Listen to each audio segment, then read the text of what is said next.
Welcome to the Get Fit Guys quick and dirty tips to slim down and shape up. My name is Ben Greenfield and I'm the Get Fit Guy.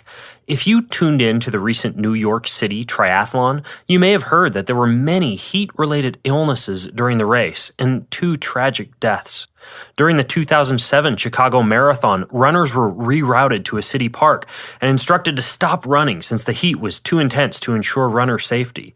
But even if you don't plan on doing a triathlon or a marathon in hot weather, a high temperature outside or in your gym can make exercise uncomfortable, inhibit your performance, cause dehydration, and leave you feeling literally and figuratively under the weather after you finish your workout. So in this episode, you'll learn how to keep cool when you're exercising in hot conditions. Let's first discuss what happens to your body in the heat. As soon as you get into hot weather and begin to exercise, you force your body to circulate blood out to the skin, where it can be cooled. But this circulation to your skin can draw precious oxygen-delivering blood away from your working muscles, and also lower the amount of blood your heart can pump with each beat. In addition, you're already losing blood volume as you lose fluid and sweat, and this places additional demand on an already stressed heart. So as blood becomes a precious commodity and your heart is forced to work harder, your heart rate goes uncomfortably high, your breathing becomes more difficult, your blood pressure drops, and your core temperature goes up. Eventually, you reach a point where your body sends a message to your brain to stop, and at that point, exercise goes from being uncomfortable and difficult to simply impossible. So what can you do about this loss of blood volume and increase in body temperature?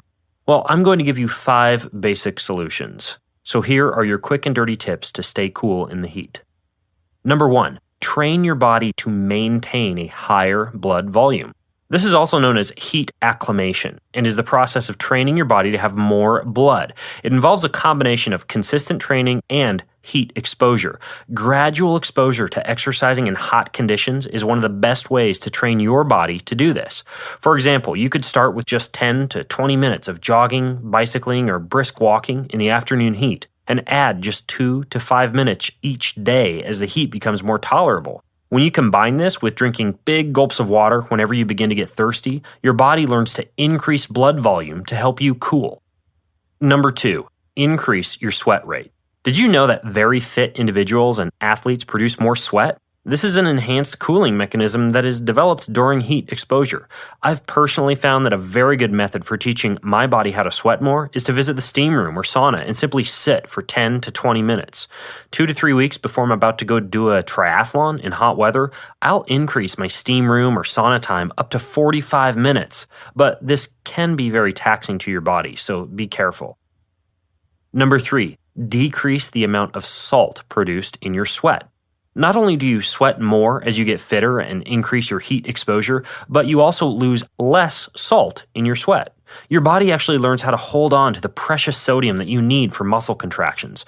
While gradually training your body to become accustomed to hot exercise conditions will automatically decrease the salt produced in your sweat, you can also try to limit sodium intake during exercise. As you learn to live and exercise with lower salt intake, your body begins to excrete less salt during exercise. Number 4, increase your salt store availability.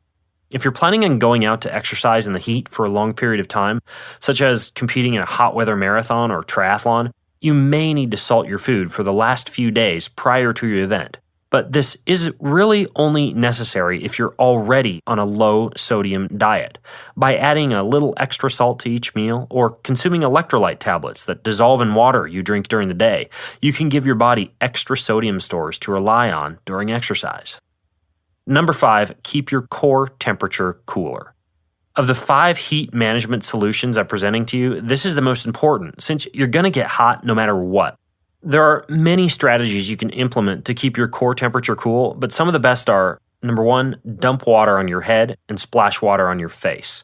Whether from a water fountain at the gym, a hose outside your house, or an aid station during a race, water splashed on your body can help with that evaporative cooling and also give you a refreshing feeling that can override the overheating message your body is sending to your brain. The colder the water, the better. Number 2, you can wear clothing that breathes. Exercise clothing that is designed for hot weather exercise is made of fabric that wicks away sweat and allows for your skin to breathe. A cotton t-shirt will not accomplish this effect, and it may make you feel even hotter. Instead, look for synthetic fabrics specifically designed for exercise in hot conditions, such as polyesters, microfibers, and even ultra-thin wool. Number 3, drink. The best and easiest way to maintain your blood volume is to drink water that is as cold as possible whenever you become thirsty. Do not wait until several minutes after you've gotten thirsty to drink.